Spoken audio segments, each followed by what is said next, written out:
យីស្អីក៏ឃ្លានលុយម្លេះដល់ថ្នាក់ជន់លេខច្បាប់និងអាយុជីវិតបរិវត្តអាជីវកម្មមាត់ជ្រោះមរណៈក្បាលប្រែតរបស់លោកឡាំងលីហូ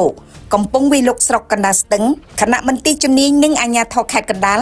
នៅតែថ្លង់ត្រចៀកមើលមិនឃើញបិទភ្នែកបើកដៃឲ្យកើតមានអនាធិបតេយ្យតើនេះជាការធ្វេសប្រហែសឬជាសញ្ញានៃការខົບខិតយ៉ាងដោះស្រាយអាជ្ញាធរនឹងឈ្មួញឬយ៉ាងណាឬក៏ត្រូវថ្នាំសណ្ដំ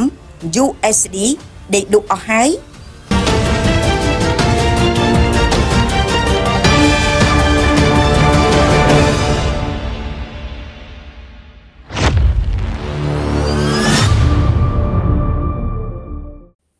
ផ្សាយចេញពីរាជធានីភ្នំពេញ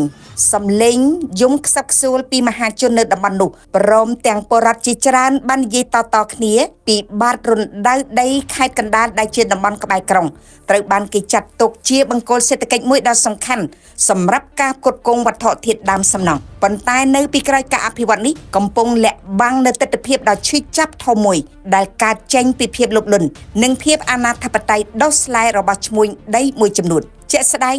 នៅថ្ងៃទី14ខែតុលាឆ្នាំ2025នេះប្រជាប្រដ្ឋជាច្រើនគ្រួសារក្នុងភូមិស្រែគោកនិងភូមិអន្លង់រមៀតខាងត្បូងឃុំអន្លង់រមៀតស្រុកកណ្ដាលស្ទឹងកំពុងតែរស់នៅក្នុងភ្នក់ភ្លើងនៃការភ័យខ្លាចដោយសារតែសកម្មភាពជីកការយកអាចដីរបស់ម្ចាស់ឈ្មោះឡាំងលីហូសកម្មភាពនេះមិនត្រឹមតែបំផ្លាញបរិស្ថាននិងទ្រព្យសម្បត្តិរដ្ឋទេតែថែមទាំងបានជីករូងដីរហូតដល់ក្បាលប្រែតបង្កើតបានជាមាត់ជ្រោះមរណៈដែលគំរាមកំហែងយ៉ាងធ្ងន់ធ្ងរដល់អាយុជីវិតកូនចៅ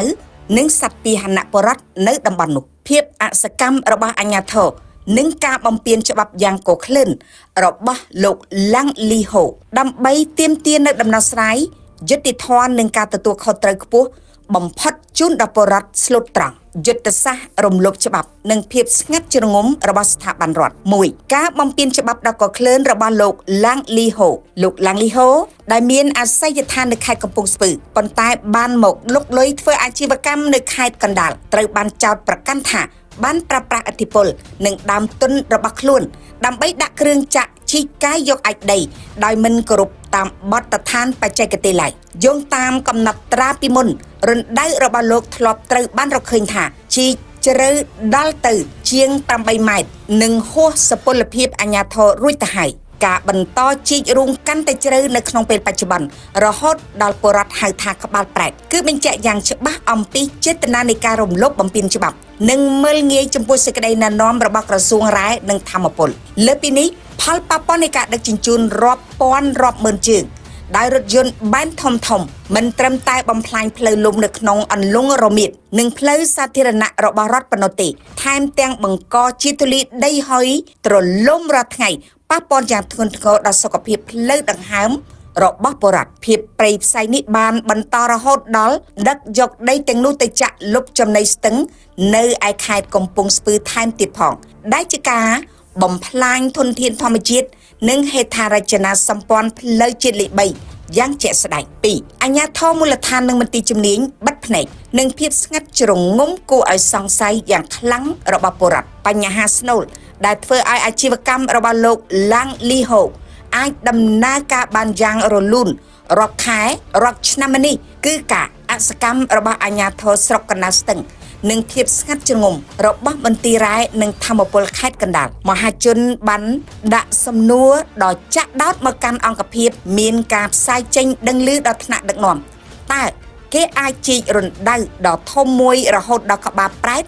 នៅក្បែរភូមិស្រុកដោយគ្មាននរណាដឹងឬគ្មាននរណាហ៊ានចុះពិនិត្យឬចាត់វិធានការបានដោយរបៀបណាការសង្ស័យនៃអំពើពុករលួយមហាជនមានការសង្ស័យដោយរាប់មិនអស់ថារណ្ដៅមរណៈនេះអាចជាសញ្ញានៃការខុបខិតយ៉ាងដុសស្លែបំផុតរវាងឈ្មួញដ៏មានឥទ្ធិពលរូបនេះជាមួយនឹងមន្ត្រីខិលខូចមួយក្តាប់តូចផងដែរលង់ខ្លួនដោយអំណាចលុយហើយបានលៀបសក្ការៈទៅបិទបាំងបទល្មើសដោយធ្វើឲ្យបាត់បង់ចំនួនរដ្ឋនិងបង្កគ្រោះថ្នាក់ដល់រដ្ឋយ៉ាងធ្ងន់ធ្ងរការឈឺចាប់របស់ពលរដ្ឋបានលើកឡើងយ៉ាងច្បាស់ថាកាលពីពេលកន្លងទៅធ្លាប់មានករណីក្មេងលង់ទឹកស្លាប់ដោយសាររណ្ដៅដី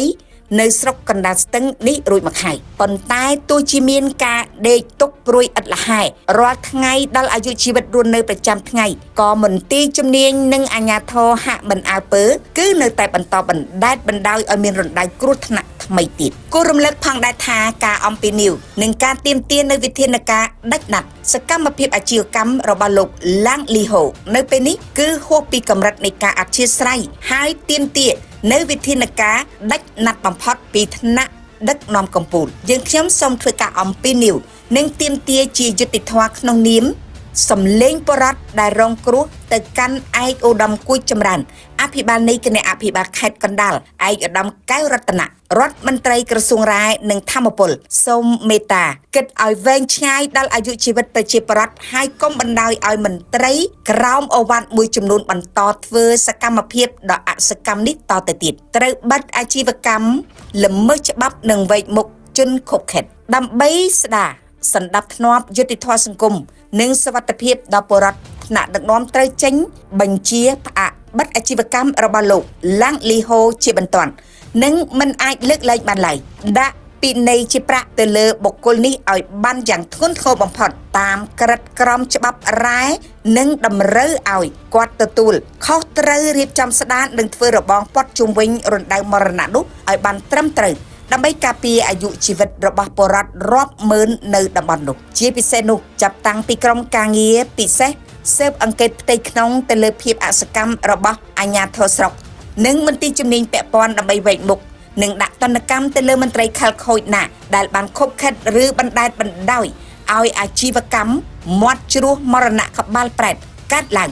និងបន្តអូសបន្លាយរាប់ខែរាប់ឆ្នាំមកនេះគឺជាការសាក់លបងនៅឆន្ទៈរបស់ជនអកតេលោភលន់ខុសរបៀបនិងការអនុវត្តអាជ្ញាធរច្បាប់នៅខេត្តកណ្ដាលសូមកុំបណ្ដោយឲ្យពលរដ្ឋបាត់បង់ជំនឿនិងរស់នៅក្រោមការគំរាមកំហែងនៃរណ្ដៅដីដ៏សាហាវមួយនេះទៀតឡើយអង្គភាពសារព័ត៌មានយើងមិនអាចតាក់ទងសុំបំភ្លឺពីលោកឡាំងលីហូដែលជាឈ្មោះដ៏ស្លែមួយរូបនោះបានទេមកដល់ពេលនេះអង្គភាពសារព័ត៌មានជាកញ្ចក់ឆ្លុះបញ្ចាំងរឿងរ៉ាវក្នុងសង្គមដើម្បីជូនដំណឹងដល់ប្រមុខថ្នាក់ដឹកនាំនិងបរិបទហើយរីគុណនៅក្នុងនៃស្ថាបនាពុំមានចេតនាជន់ពន្លិចបុគ្គលស្ថាប័នណាមួយឡើយអង្គភាពសារព័ត៌មានយើងខ្ញុំប្រកាន់ខ្ជាប់នឹងការរងចាំការបកស្រាយបំភ្លឺគ្រប់ស្ថាប័នឬបុគ្គលពាក់ព័ន្ធនៅក្នុងម៉ោងធ្វើការតាមរបបស្ដីពីសារព័ត៌មាននៃព្រះរាជាណាចក្រកម្ពុជាសូមអរគុណ